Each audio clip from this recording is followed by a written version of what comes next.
Ashamaar kafuuni akkam jirtanii kabajamtoota fi jaallatamtoota chaayinaa laayyaantu asallaa jiru jalatti argamtan nagaan koo bakka jirtan tisnaa qaqqabu.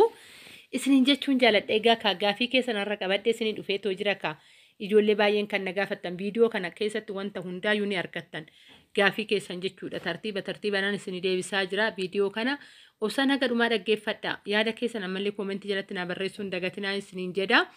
Warroonni chaayinaal ayyaantu asallatti faarawaa taatan uggaaratan sabiskiraayibii godhummaatii kootaa warroonni haga ammaan afaan turtan guddaa isaa galatomaa isiniin jecha egaa ka har'a akkuma ni gaafatamee soofaa nuuf laalii gatiin isaa meeqan jira kan jedhu namoota baay'ee argeetoo jira akkasuma algaallee nu gaafadhu kan jedhe jira firiijii egaa ka hundaayyuu tartiiban viidiyoo keessan akkuma gaafii keessa gaafattaniin tartiiban isin gaafii keessan deebisee jira jechuudha.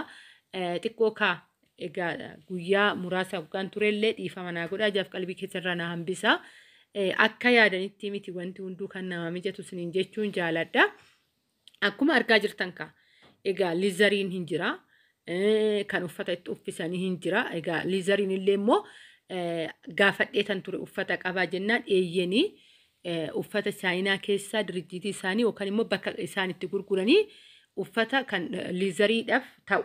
Hodhisiisuun ni danda'ama kan jedhuun achi keessatti siraatan natti manii yookaan naamussaan jechuudha dubbisee namatu barbaada ofii kooti fi miti ofii kooti osoo ta'ee anatu laallatee kana jedha namatu barbaade waan ta'eef jedhee haasofsiisee tanan egaa liizariin akkuma beekamu baay'ee gaariidha garuu turiisa gubbaa irratti illee wanni naa ibsitetu jira jechuudha. Maaragaan qabamnaan yookaan naamussaan qabannaan liizariin baay'ee kan turu kuni kaayawee kan amma argitan kuni kan carqii irraa hojjetamedha. Carqiin egaa kan umurii dheeraa ni qaba waanuma beekamudha. Liizariin kan baay'ee bareeda. Akkuma argaa jirtan kana liizariin baay'ee nama hawwata. Siimboo manaafillee baay'ee filatamaa ta'edha. Egaa as keessatti maallaan jettee yoo carqii san hodhisiisuu fi baattanii akka waggaa 8 ol umurii hin qabnedha. Kan natti himte liizariin sababbiin isaa liizariin dura maal ta'a ofumaa isaati yookaan harka bishaaniitiin waggaa bira darbitti tuquu dandeessaa harki kee dafqa qabaachuu danda'a ni beekama ka biyya keenya dhiisatti biyya ormaatu baay'ee isaan liizarii hin qabanii keessattuyyuu biyya arabaa keessatti liizarii argeen beekan liizarii isin argitan malee jechuudha. Garuu baay'ee siimboo qabeessadha. Andiraasha guddaa keessatti deemee hojjedhe akkuma argitan kana keessaa kana barbaanna guggaa jettan kunooti liizariin haala kanaan jira. Kan immoo karaa cinaatitti illee kan uffata qabu kan carqii kan ta'e mukni immoo muka baay'ee gaarii ta'e irraa kan hojjetame egaa ka ani kanan gaafadheetoo jiru ijoolleen baay'een asallaatti nu gaafadhu naan jettaniitoo jirtanii. Egaa teessoo bakka baay'eedhaa qabu asallaadha teessoo ni qabu kun andiraasha guddaa beekamaadha. Namichi jechuudha maqaa namichaallee isiniifan hima. Inni kuni magaalota Finfinnee ni qaba magaalota Oromiyaa guutuu keessatti jechuudha Finfinnee ni qaba Adaamaadhaa ni qaba Asallaadhaa ni qaba akkasuma karaa lixaatitti illee ni qaba Shaashamannee illee ni qaba karaa lixaa Oromiyaatti illee gizee deemee akka magaalota Oromiyaa keessa karaa Hambootitti illee akka jiru waan akkasiitidha kan naaf himte jechuudha. Achi keessatti hojjettoota baay'ee shamarran baay'ee tuyyuu jira wajjin haasa'eetan ofii kiyyaa fi miti amaanaa namaati jedhee gaafadheetan jechuudha. Egaa magaalaa isinitti dhiyaatu keessaa ordarii wanni isaanii immoo amma fakkeenyaaf Adaamaa keessaa waggaa xalabatti makiinaan isaanii natsaa kasii geessuu danda'u. Egaa ka liizarii kana asirratti waan dubbachuu qabu. Liizarii kana gatii isaa jalumaayin isinitti meetoo deema. Liizariin inni xiqqoo ifee jiru bareedaa ta'e kuni gatiin ishiin natti himte garuu kanaan hin gurguramu naan jette jalumaayin isinitti maa deema fan gatii isaayi 150 jettee garuu haga 100 ni gurgurama. Sitta waame malee baay'iseen sitti yaame malee. Gadi bu'anaan jettetu jirti jechuudha. Egaa kan carqii immoo kan isaa gadiidha jechuudha. Filannoo keessanidha. Amma kanaan isinitti ani dhiyeesse egaa karaa achaa nutti kan argaa jirtan kuni bifni isaa yookaan maal jedhama.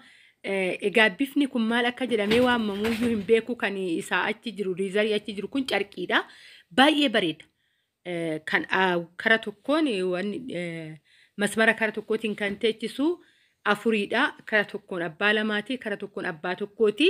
Baay'ee guddaadha jechuudha. Akka mana keessaniititti kan isin soofaa ajajachuu qabdanii akka mana keessanitti amma fakkeenyaaf kun amma liizariin kun kan mana guddaati. 4 qaba teechoo 4 qaba kuni baay'ee guddaadha. Akka isinittiin akka 6 kun immoo isaa gadiidha. Gatiin isaatillee akkasuma gadi siqaa deemadha. Soofaan kuni hojiin isaa tokkodha itti guddinaa fi xiqqeenya qabatte kunillee baay'ee bareedaadha. Mana keenya keessatti xarabbeezaan immoo mataa isaa kan of danda'eedha. Xarabbeezaan as keessa taa'itoo jiru 13,000dha. Egaa himannaadha kun. Ijoollee kan isinitti himaatoo jiru soofallee haga 100,000 yookaan haga 90 bitamuu ni danda'ama. Nawwaamee gaafa bitatte dhuftee filatte gatiin kanaa miti jettee natti himteeti jechuudha. Egaa kana fakkaata xarabbeezaa yookaan ishee jidduu keessa jirtu sana ammoo haga 13 waamte egaa ka 8 illee bitamuu danda'ama. Haga ani kaasilaa qabee hin jiru nuuf wanni jedhinaan jettan waan ta'eefidha jechuudha. Kanan qabadhee dhufee kunis laal xarabbeezaan isinitti siqsee tolaale bakka kanatti soofaan kun hoo filattanillee hin beeku garuu akka kootitti waan danda'u biyya keenya keessatti aguma feete manni kee cufaa qabaate aguma feellee waggaa wanni jedhee keessummaa baay'anna nuti jechuudha. Manni biyya keenya keessummaa baay'anna keessummaan sun harkaan waggaa qaqqabamu. Egaa liizariin baay'ee rakkisaadha garuu xarabbeezaan baay'ee bareedduudha. Isiniin jechuun jaaladhaa kuni filannoo keessadha. Egaa kakkala argaatan deema ka'am. Algaa ijoollee baay'eetu iyyuu na gaafatee ture.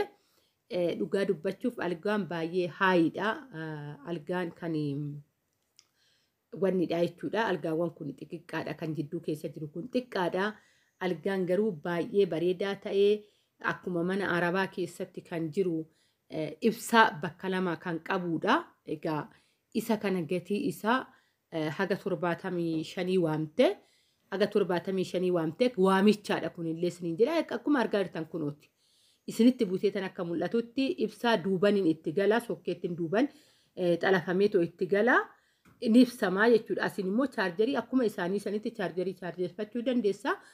Xarabbeezaa bakka lamaan qaba. Akkuma argaa jirtan kana algaa haayi ta'ee. Egaa kan himatte 75dha. Kanaan hin bitamu ni beekama. Gadi siqa jechuudha. Tilmaamii ani haga kanallee jechuu baadhu ni deema naan jettee jirti. Ani kanas sitti naan jette kan ishiin natti himte immoo kunooti isiniin gaheetoo jira. Garuu algaan baay'ee bareeda. Egaa filannoo keessanidha. Algaawwan baay'ee waraabeetoo jira. Filannoo keessanidha. Algaan kun baay'ee guddaa fi faamilii kan raffisuu danda'udha. Firaashiin waliini. Tiraasiin garuu kophaa isaatittidha jechuudha. Tiraasii keessa galchiteeti biti tiraasii nuti bareedinaaf irra goone malee tiraasiin kophaa isaatitti gurgurama naan jetteetoo jirti. Firaashiin ispireeyidha. Warroonni algaa na gaafattan jechuudha. Firaashiin ispireeyidha. Baay'ee bareedadha. Ansoolaa immoo filannoo keetidha kan feete koofartii ta'e ansoolaa ta'e. Biyya keessallee waggaa barbaaddan ta'e isallee isiniif erguu nan danda'a. Baay'ee babbareedatu jira. Ansoolaa feetu yeroo baay'ee biyya keenya keessatti ansoolaa kaalitiin argamu maal jedhamee haasa'ama. Ani keessan deemaa argaa jira waan ta'eefuyyuu akka filannoo keessanitti ni jira isiniin jechuun jaaladha. Qabattaniitis galtan immoo nama gammachiisa kan akka ansoolaawwaniidha. Isiniin jechuun jaaladha. Egaa algaan kana fakkaata soofanillee kana fakkaata.